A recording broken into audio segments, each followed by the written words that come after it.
When my granddaughter cried, "Grandpa, they want you gone tonight," I smiled, packed my bags, and made one call. By morning, I had their inheritance canceled.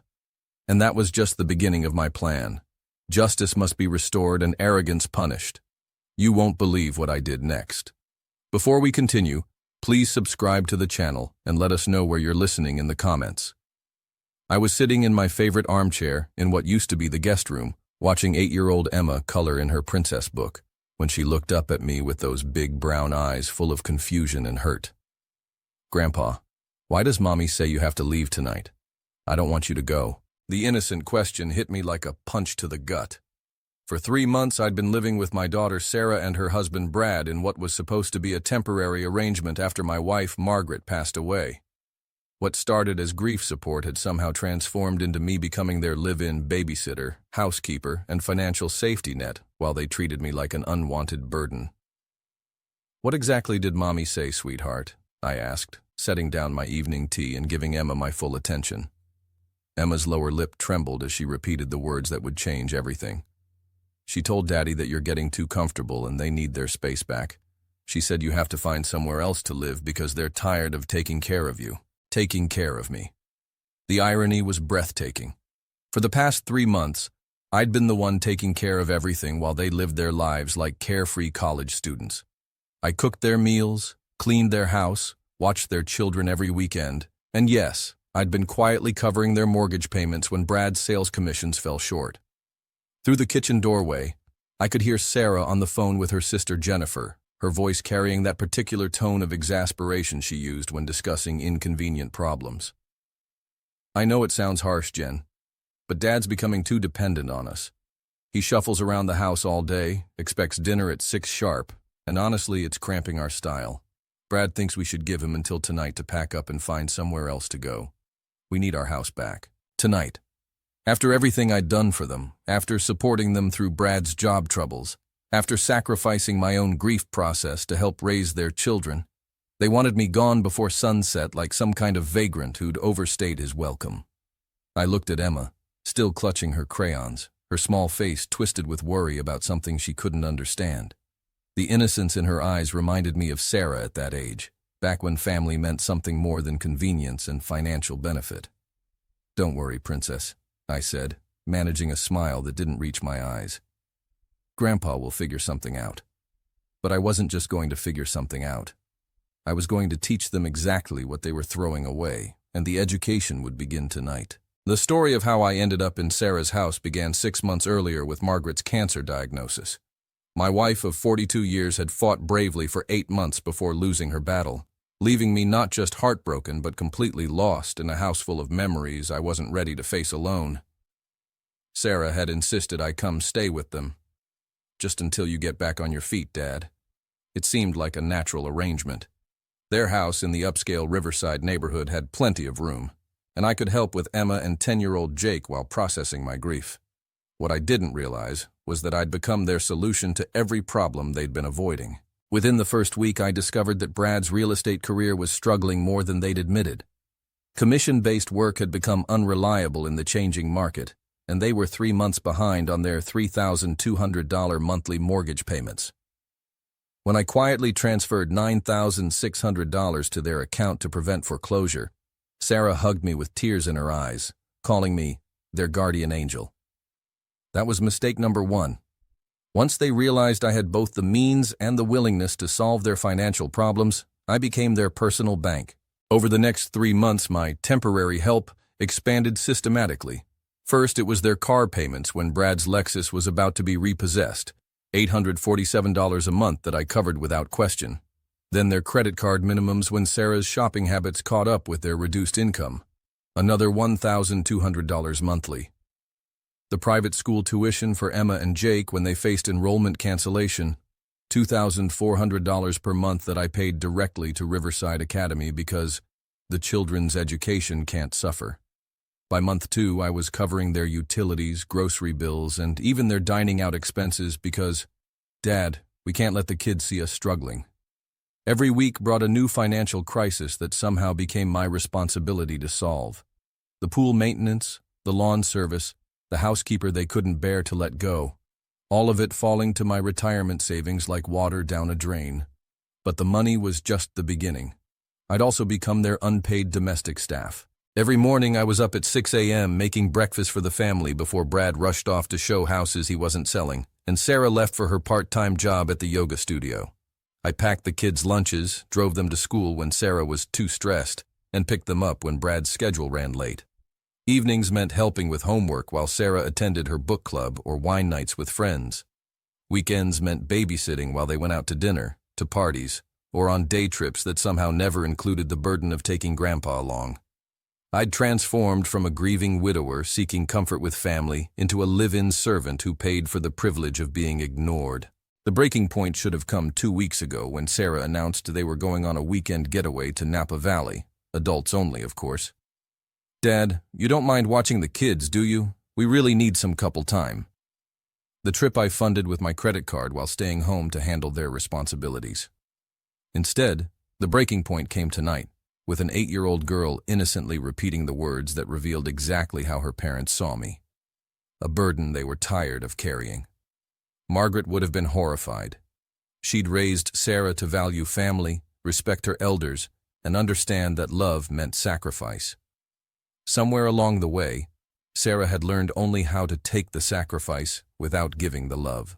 I looked around the guest room that had become my temporary home, taking inventory of how thoroughly I'd integrated myself into their lives. My clothes in their closet, my medications in their bathroom, my favorite coffee in their kitchen. 3 months of believing I was healing while actually enabling their irresponsibility. The financial calculator app on my phone told the brutal truth. $47,200 in direct payments over 3 months, plus countless smaller expenses for things like Emma's ballet lessons, Jake's soccer equipment, and family dinners at restaurants I couldn't afford on my fixed income, but paid for anyway.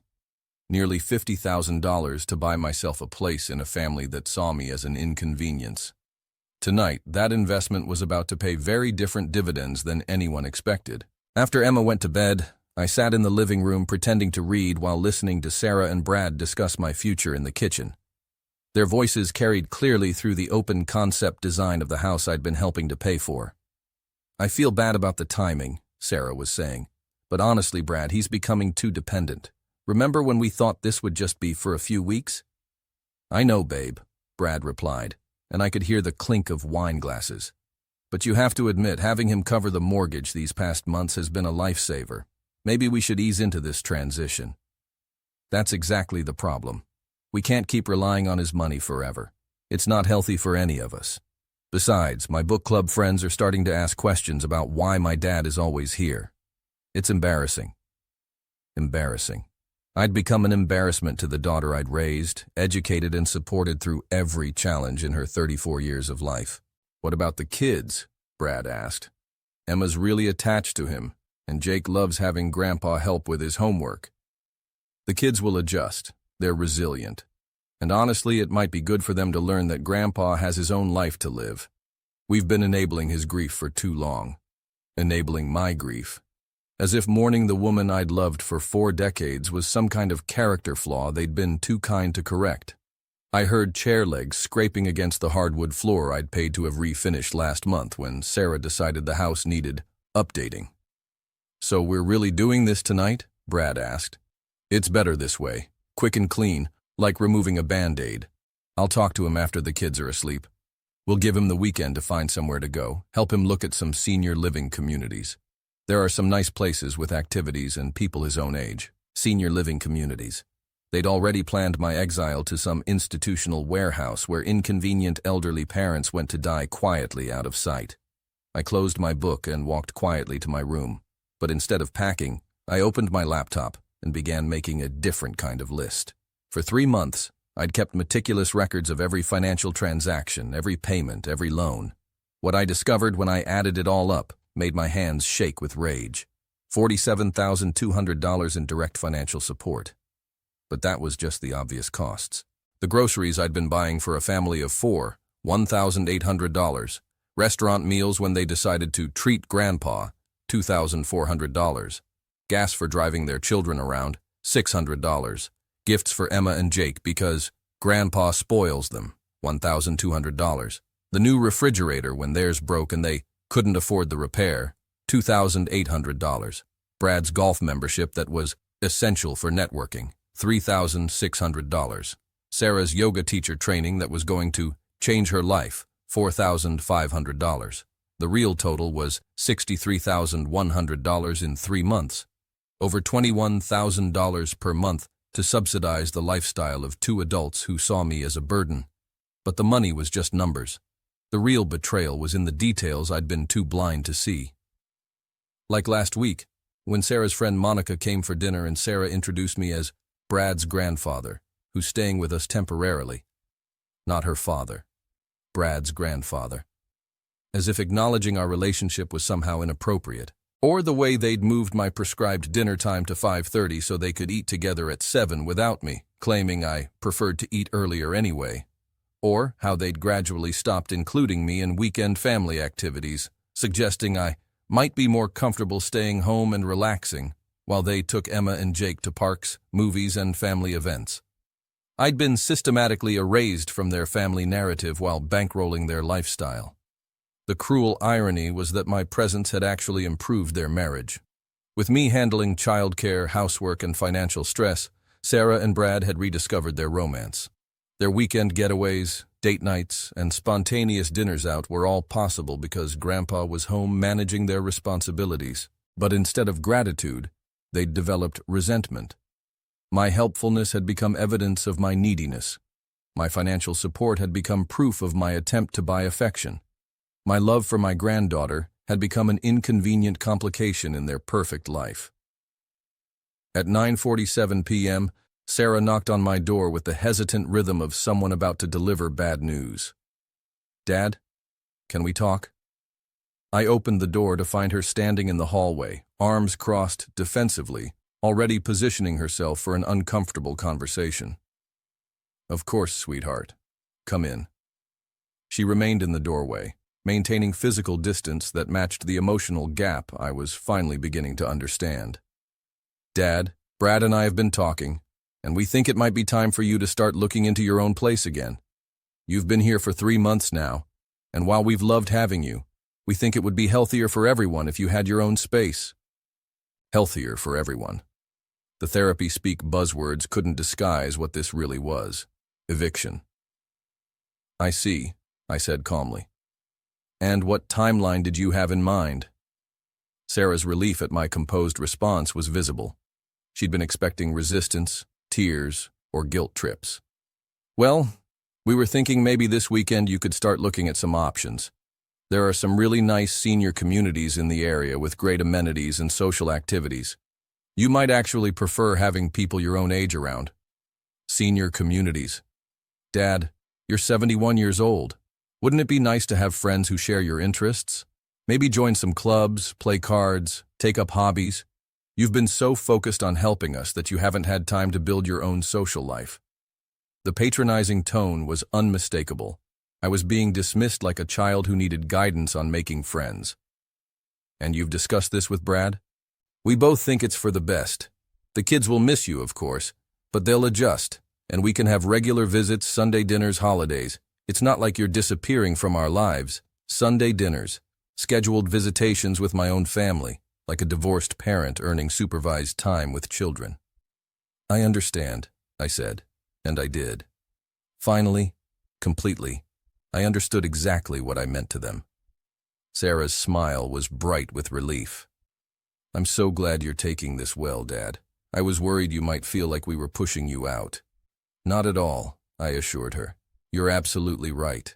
It's time for me to start living my own life again." "Exactly. And Dad, you know how grateful we are for everything you've done for us these past months. The financial help, watching the kids, all of it. You've been amazing." Past tense. Everything I'd done was already being relegated to history. My contributions reduced to a brief acknowledgement before moving on to their preferred future. "Well then," I said, "I guess I should start making some phone calls." "Take your time, Dad. We're not trying to rush you out. This weekend is fine for looking, and then maybe you could move out sometime next week." Next week. I'd been given 7 days to dismantle 3 months of believing I was home.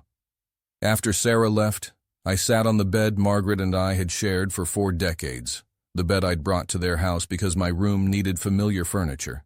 In 7 days, I'd be sleeping in some sterile apartment or institutional facility, visiting my granddaughter by appointment. I opened my laptop and began typing an email to my attorney. By morning, Sarah and Brad would begin learning the true cost of their independence. I woke up at 5 a.m., 3 hours before my usual time, but sleep had become impossible once the plan crystallized in my mind. While Sarah and Brad slept peacefully in the master bedroom, unaware that their world was about to change, I quietly made coffee and began executing the first phase of their education. The email to my attorney, Richard Chen, was sent at 5:23 a.m. Richard had handled Margaret's estate and my financial planning for 15 years. He understood exactly what I was asking him to do, and why.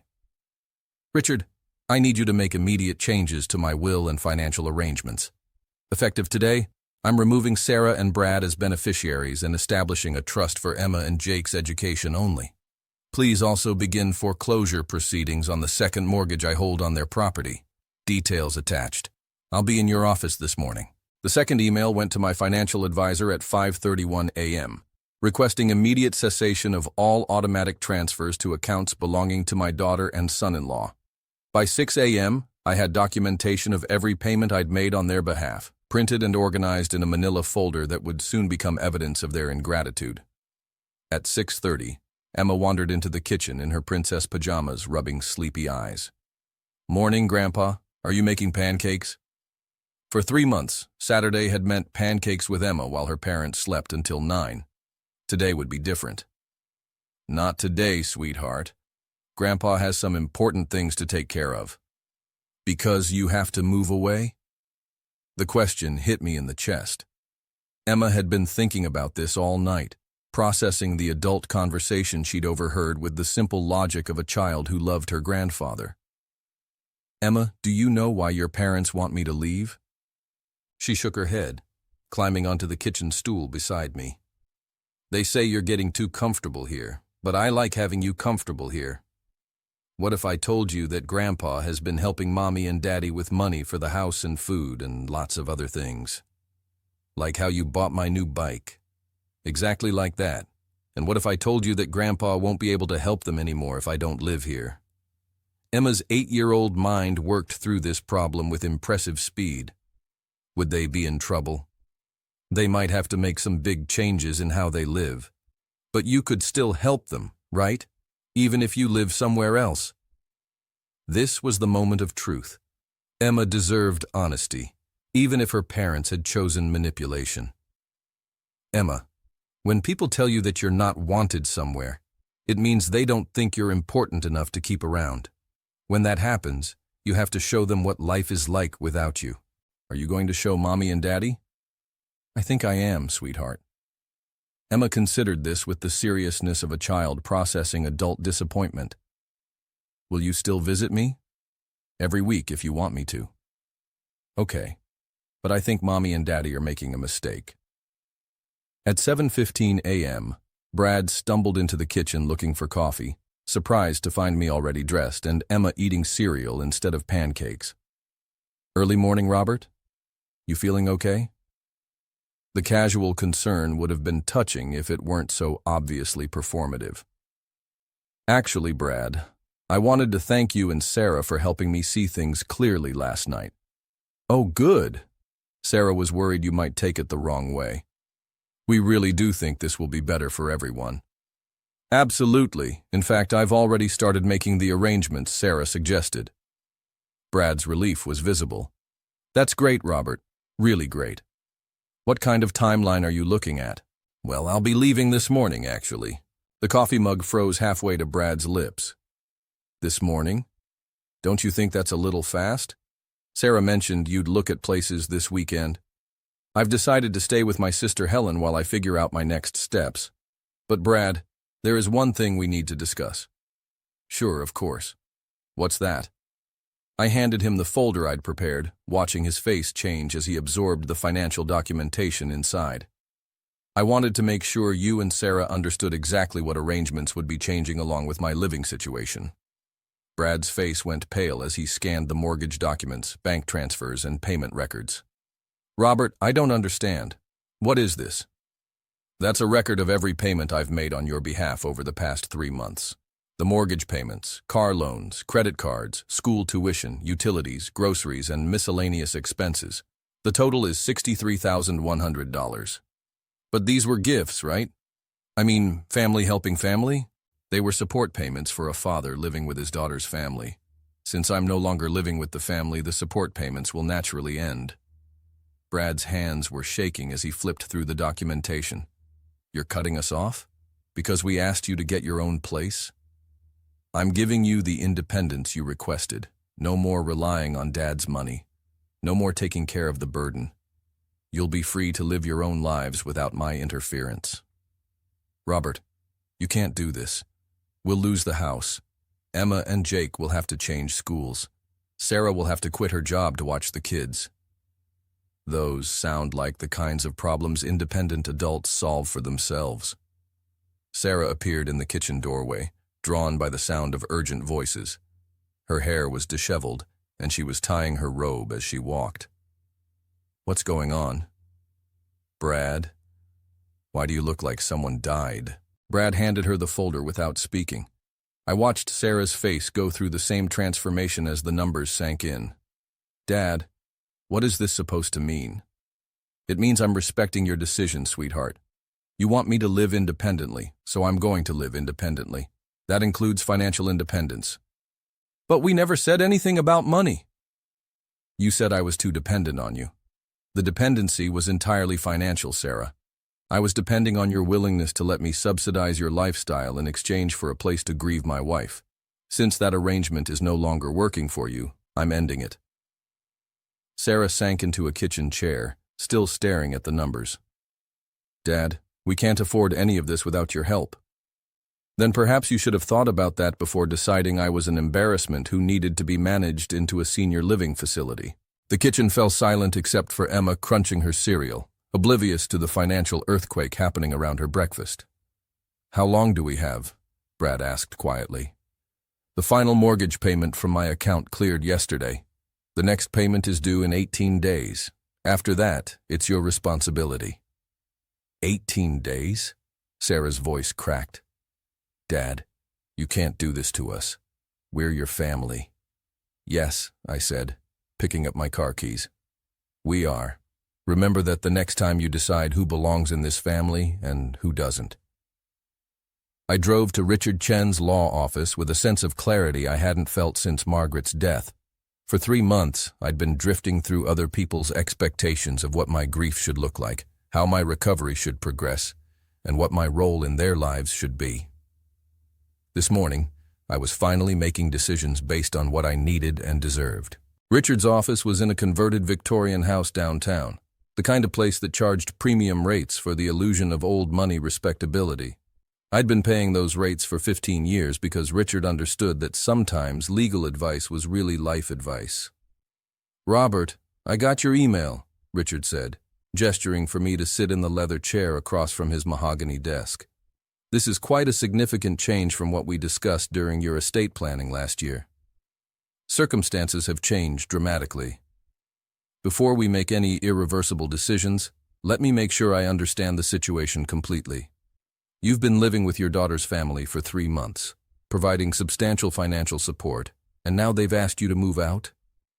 They've asked me to move to a senior living facility so they can have their independence back. Richard winced. He'd met Sarah several times over the years and had helped with Emma and Jake's college savings accounts when they were born. And the financial support you've been providing? I handed him the same folder I'd shown Brad. Richard reviewed the documentation with the methodical attention to detail that made him worth his fees. Jesus, Robert, $63,000 in 3 months. That's more than most people make in a year. It started small. The mortgage payment to prevent foreclosure.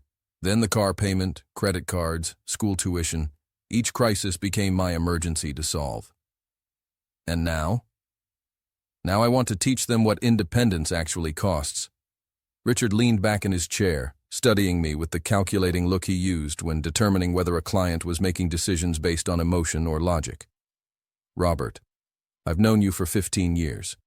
You're one of the most generous people I've ever met. This seems like a dramatic departure from your character. My character has been taken advantage of for 3 months by people who should have been supporting me through the most difficult period of my life. Fair enough. Let's talk about the practical implications of what you're proposing. Richard pulled out a legal pad and began taking notes as I outlined my plan. First, I want Sarah and Brad removed as beneficiaries from my will. Everything goes into educational trusts for Emma and Jake, accessible only for tuition, books, and approved educational expenses. That's straightforward. Any specific instructions for the trust management? You'll be the trustee. If Sarah and Brad try to use the children's education as leverage for more money, you have full discretion to deny requests. Richard nodded, making notes. Second item? I hold a second mortgage on their house. It was my down payment contribution when they bought the place 5 years ago. I want to begin foreclosure proceedings immediately. Robert, that's their family home. If you foreclose, where will Emma and Jake live? That's for Sarah and Brad to figure out. I'm done solving problems for adults who treat me like a burden. Richard set down his pen. I have to ask this as your attorney and your friend. Are you sure this is what Margaret would have wanted? The question hit harder than I expected. Margaret had loved Sarah deeply, despite her flaws. She'd always found ways to excuse our daughter's selfishness as immaturity that would eventually resolve itself. Margaret never had to watch Sarah choose convenience over family. She never had to experience being discarded when her usefulness expired. Point taken. What's the third item? I want to transfer Emma and Jake's 529 college savings accounts to my control exclusively. Sarah and Brad should have no access to those funds. Those accounts are already in your name as the contributor. We can modify the beneficiary arrangements to prevent parental access. Good. Fourth, I want to liquidate the investment account I set up for Sarah's inheritance and transfer those funds to a charitable foundation. This made Richard pause. Robert, that's $340,000. Are you certain about this?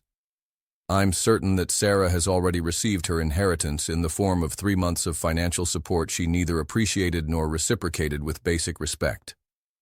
Which charity? The Margaret Chen Memorial Foundation for Alzheimer's Research. Margaret's battle with cancer had been mercifully short compared to the Alzheimer's that had taken Richard's own wife 2 years earlier. The foundation was Richard's way of turning grief into purpose. Robert, Margaret would be honored. But are you sure you want to do this while you're angry? I'm not angry, Richard. I'm finally thinking clearly. We spent the next 2 hours executing the legal paperwork that would reshape my family's financial landscape.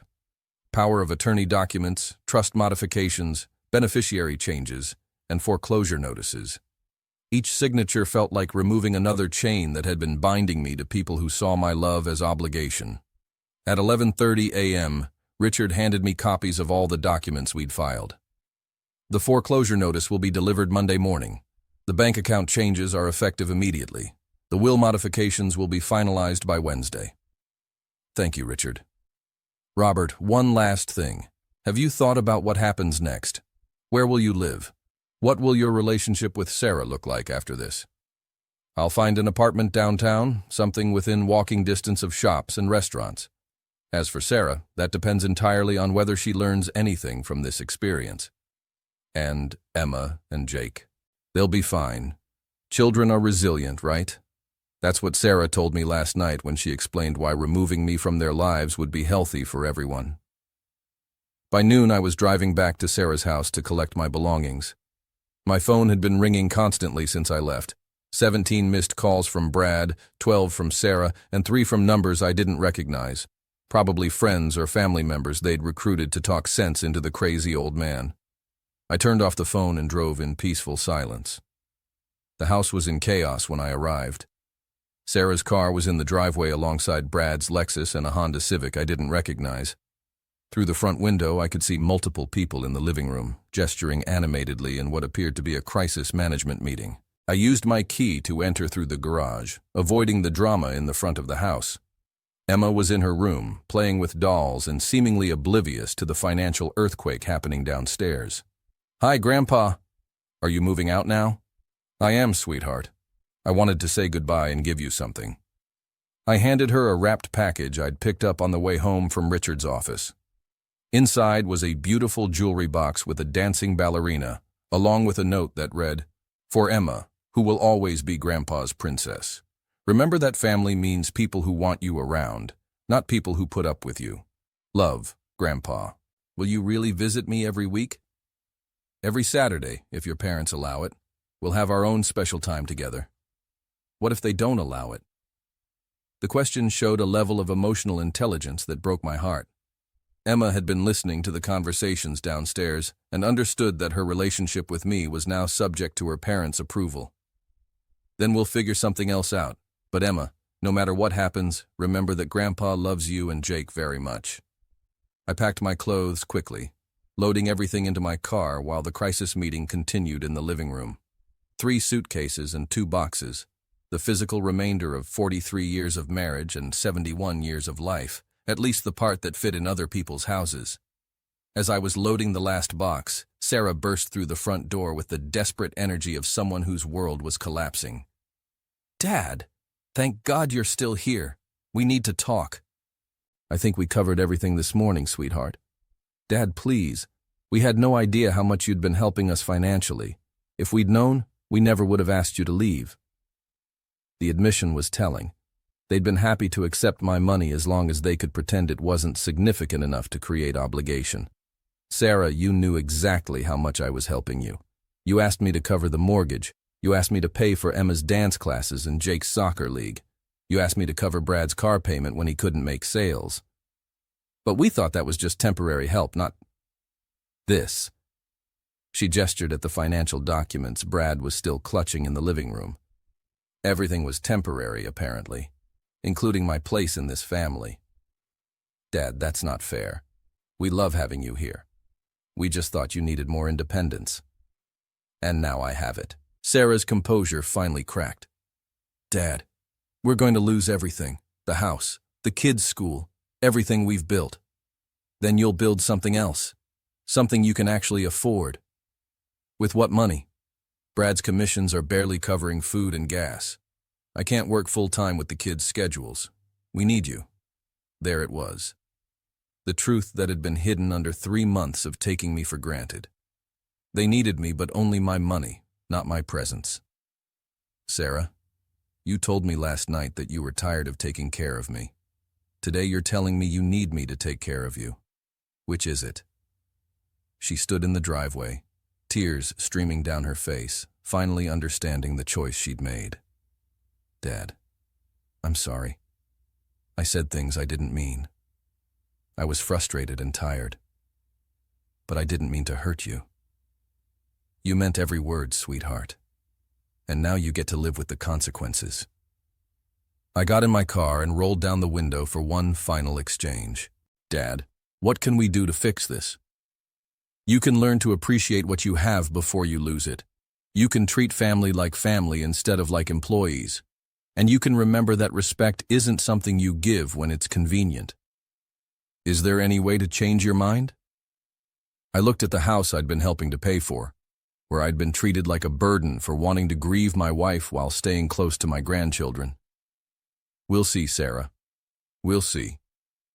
6 weeks later, I was settling into my new 1-bedroom apartment downtown when Emma called on the phone I'd bought specifically for her to reach me. "Grandpa, Mommy, and Daddy are fighting about money again." "I'm sorry to hear that, Princess. Are you and Jake okay?" "We're okay, but we had to move to a smaller house. And I can't take dance classes anymore. The consequences were playing out exactly as I'd predicted. The foreclosure had proceeded on schedule, forcing them to sell and move to a rental house in a less expensive neighborhood. Jake had transferred to public school, and Sarah had taken a full-time job at a medical office while Brad tried to rebuild his real estate career. "Do you miss your old house?" "A little." "But Grandpa, I think Mommy and Daddy understand now why you were upset." "What do you mean?" "Mommy cries sometimes and says she made a big mistake. She says she didn't know how much you were helping us and she should have been nicer to you." The validation came in small doses over the following weeks. My sister Helen, who lived across town, reported conversations with other family members who'd heard Sarah's version of events. The story had evolved considerably from the original narrative of helping an elderly father achieve independence. Now Sarah was telling people that she'd made a terrible mistake, that she'd been ungrateful and selfish, and that she was trying to find a way to repair the damage. The financial pressure had stripped away the luxury of presenting themselves as generous children caring for a needy parent. Brad had reportedly told his brother that losing my support had been a wake-up call about how good we'd had it. Without my financial cushion, he'd been forced to take a second job selling insurance in the evenings, working 60-hour weeks to cover expenses that my contributions had previously handled. The community validation extended beyond family gossip. My neighbor at the new apartment complex, Martha, was a retired teacher who'd heard my story during one of our evening walks around the complex. "Robert, I've seen this pattern dozens of times in my 40 years of teaching," she told me one evening as we sat on the community patio. "Adult children who take their parents for granted until reality hits them. You did the right thing." Sometimes I wonder if I was too harsh. "Honey, you weren't harsh. You were educational. There's a difference." The validation that mattered most came from an unexpected source. 3 months after I'd moved out, Jake called me from his new school. "Grandpa, I want to thank you for something." "What's that, buddy?" "Mom and Dad are working really hard now, and they spend more time with us. Dad helps with my homework every night because we can't afford a tutor. Mom makes dinner instead of ordering takeout. I think we're more like a real family now." The observation was profound in its simplicity. Without my financial support enabling their detachment, Sarah and Brad had been forced to engage directly with their children's lives.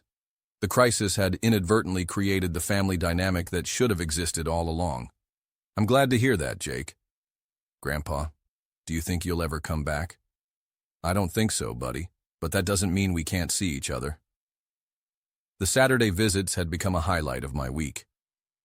Emma and Jake would spend the afternoon at my apartment, and we'd walk to the nearby park, visit the library, or simply sit and talk about their week. Without the stress of living in their house and managing their parents' problems, I could focus entirely on being their grandfather. During one of these visits, Emma asked the question I'd been dreading. "Grandpa, are you still mad at Mommy and Daddy?" "No, sweetheart. I'm not mad anymore." "Do you forgive them?" "I do forgive them. But forgiveness doesn't mean going back to the way things were. It means understanding that people make mistakes and learning from those mistakes." "Do you think they learned?" I looked at Emma, who was coloring in a new princess book I'd bought her, and considered the question seriously. "I think they're learning. Learning takes time." 6 months later, Sarah called me on a Sunday evening. It was the first time we'd spoken directly since the day I moved out. "Dad, I know I have no right to ask this, but would you consider having dinner with us? Just dinner, no expectations, no agenda. The kids miss having you around, and I miss you too." "Where would this dinner be?" "Wherever you're comfortable. We could meet at a restaurant, or if you're willing, you could come to our new house. It's smaller, but it's home." I agreed to meet them at a neutral restaurant downtown, close to my apartment. When I arrived, I found a family that looked different from the one I'd left 6 months earlier. Sarah had lost weight and looked tired, but somehow more grounded. Brad seemed more present, making eye contact instead of checking his phone. Emma and Jake were excited to see me, but not desperate in the way children are when they're starved for attention. "Dad," Sarah said after we'd ordered, "I owe you an apology. Several apologies, actually." "You don't owe me anything, Sarah." "Yes, I do. I took advantage of your grief. I took advantage of your generosity. And I treated you like a burden when you were actually holding our family together. What matters is what you do going forward. I know I can't undo what I did, but I want you to know that losing you was the worst thing that ever happened to our family. Not losing your money, losing you." The conversation continued for 2 hours, with Emma and Jake filling me in on their new school, their new friends, and their new appreciation for the family dinners that happened around their kitchen table every night. As we prepared to leave, Sarah asked the question I'd been expecting.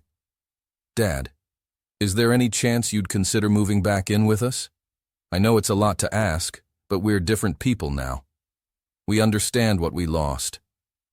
I looked at my daughter, who was clearly struggling financially and emotionally, trying to rebuild a life without the safety net I'd provided. "Sarah, I appreciate the invitation, but I like my independence. I like my apartment, my neighbors, my new routine. I understand. But, I continued, I'd like to have dinner with you every Sunday. Here, at your house, wherever works for your family. Really? Really. And I'd like to keep taking Emma and Jake on Saturday adventures. Dad, that would be wonderful. As we walked to our cars, Emma took my hand. Grandpa, are we a family again? We were always a family, Princess. We just had to remember how to act like one. The final lesson came 6 months later when Brad called to tell me he'd been promoted to sales manager at his real estate office. Robert, I wanted you to know that I got the promotion partly because of what I learned these past months. Working 2 jobs, managing our budget, being responsible for everything. It taught me skills I didn't know I had. Congratulations, Brad. I also wanted to tell you that we're finally making enough money to cover all our expenses. We don't need financial help anymore. That's wonderful news. And Robert, thank you. For what? For teaching us how to stand on our own feet. It was the hardest thing we ever went through, but we're stronger because of it. I hung up the phone and looked around my apartment at the life I'd built for myself after being told I wasn't wanted. The Sunday dinners with my family, the Saturday adventures with my grandchildren, the independence I'd discovered in my 70s, all of it had grown from the moment I'd finally said no to being taken for granted. Sometimes the greatest gift you can give someone is the chance to miss you. And sometimes the greatest gift you can give yourself is the courage to walk away from people who don't appreciate your presence. Emma had been right that first night. Her parents had made a mistake. But mistakes, when handled properly, become education. And education, when truly absorbed, becomes wisdom. My granddaughter no longer cried about me having to leave. Now she smiled when I arrived for our weekly visits, secure in the knowledge that family means people who choose to be together, not people who put up with each other. And that, I thought, as I prepared for another Sunday dinner with the family that had learned to value what they'd almost lost, was the sweetest revenge of all. If you enjoyed this story, please like this video, subscribe to the channel, and share your thoughts in the comments below. To listen to more family revenge stories, click on the videos suggested on your screen.